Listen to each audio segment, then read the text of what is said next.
Hey students, I'm glad you're here with us for our Tuesday lesson.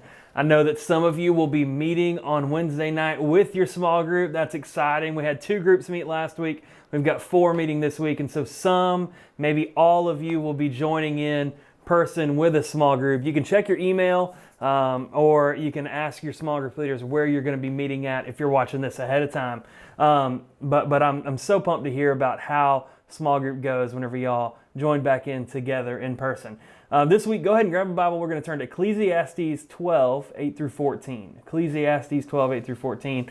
So we're doing this Bible in a year thing, as you know by now. But for those of you that may be joining in that don't know, we as a church are reading through the Bible in a year. And we're going through chapter by chapter, and we're reading the Word together as a church. The entire church, our student ministry is involved in that as well. And one week you read, and then on Sunday, Pastor Norm will preach on something that you read, and then I will do the same on Tuesday. I'll preach on a passage that we read as well. So this week we're reading Ecclesiastes 12. Last week we talked about Psalms 19, and we talked about those hidden faults and the presumptuous sins, the things that maybe we do without realizing it, the sins that we don't even know are there, or maybe we just didn't think about it when we did it and ask God to call those things out in our lives. And we talked about the presumptuous sins, the obvious things that we do wrong, that we're blatantly disobeying God's law.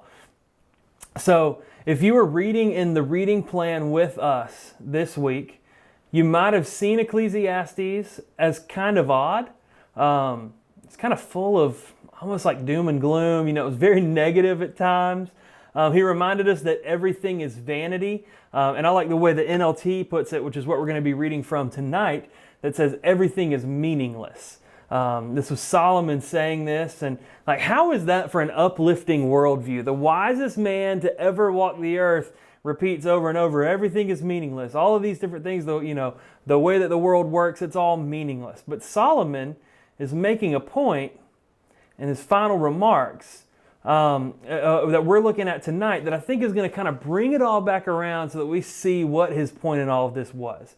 And so chapter 12, verses 8 through 14 kind of help us see that. And we're going to start by reading verses 8 through 11.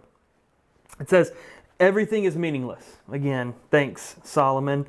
But everything is meaningless, says the teacher, completely meaningless. Keep this in mind. The teacher was considered wise, and he taught the people everything he knew. He listened carefully to many proverbs, studying and classifying them. The teacher sought to find just the right words to express truths clearly. The words of the wise are like cattle prods, painful but helpful. Their collected sayings are like a nail-studded stick with which a shepherd drives the sheep, or with which the shepherd drives sheep. Solomon wants us to see that the things of this world that we have a tendency to focus on are completely meaningless, right? We saw that over and over in the chapters that we read. He can say this because he's had it all. If you remember, Solomon was given a blank check to pray for whatever he wanted. He asked for wisdom, and God gave him wisdom and everything else. So he was the wisest man to ever live. He had immeasurable riches. He had great power. He had love, lots of it. He had 700 wives, right? But Solomon found that these things are meaningless in the grand scheme of things. So what's the point that he's trying to make here?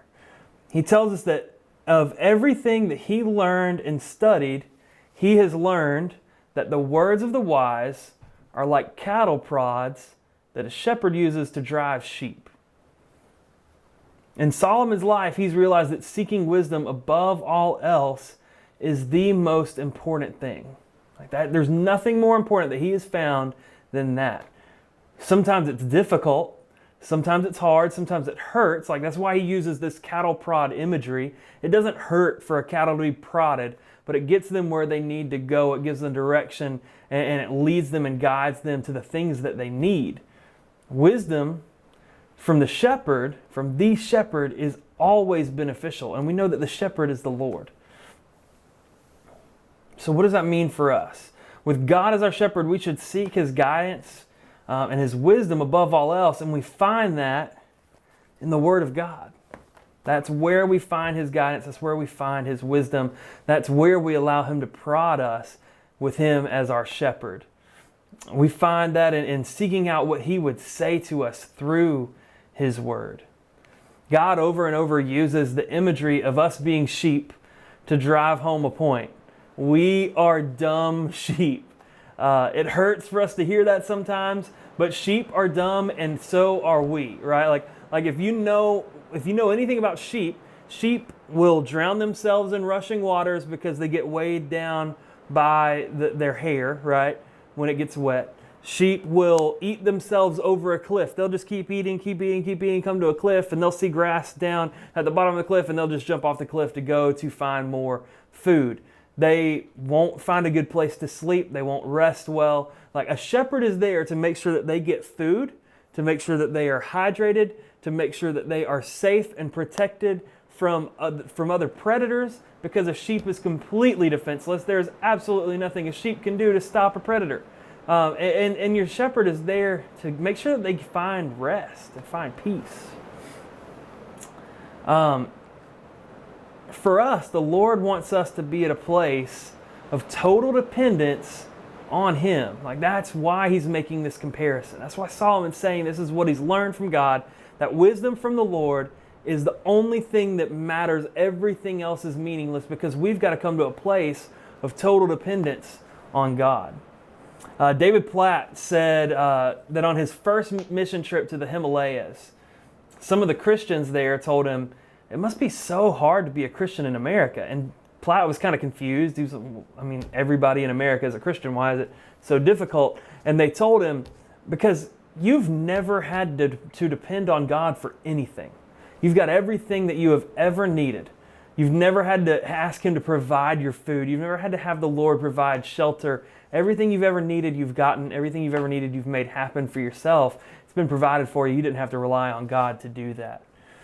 It's easy for us not to depend on God, especially in the U.S., right? It's so easy for us to see that, well, I've got everything I need. I don't need God to provide for me because I have provided for myself, or my parents have provided for me, and I've never needed anything. There's been some things maybe that I wanted that I didn't have, but other than that, I've got everything I could ever need.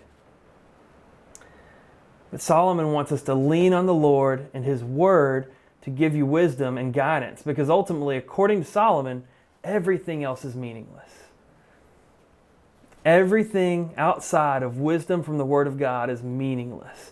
And we should seek that with the dependence that a sheep seeks is dependent on its shepherd. But here's how he closes out. We're going to look at two more verses. Verses 13 and 14. It says, that's the whole story.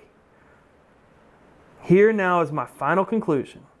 Fear God and obey His commands, for this is everyone's duty. God will judge us for everything we do, including every secret thing, whether good or bad. Of all that He knows and that He's learned, He's told us that wisdom is the most important thing, but He kind of fleshes that out. Wisdom is knowledge with action. That's what wisdom is. And He tells us that the most important thing is to fear God and obey His commands, for this is everyone's duty. This is your responsibility. This is what you are called to do. This is what, as a believer, you should be doing, is fearing the Lord and keeping His commands.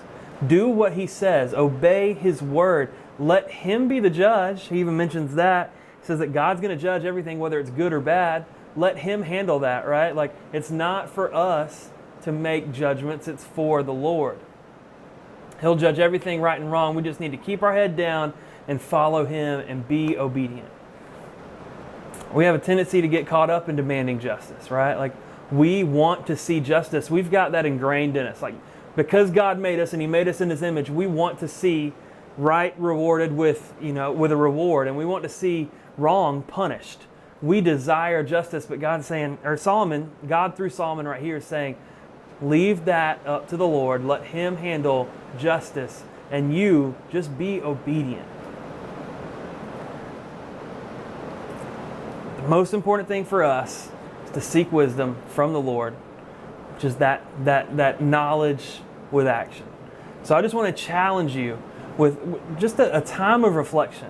Take a moment and reflect on your life and see in what ways you need to follow the Lord, to be obedient to what He's telling you to do. Maybe you're diving into the Word of God for the first time ever, and you're really engaged with the Word, but now there's got to be some action steps that you've got to take. Now it's coming down to obedience.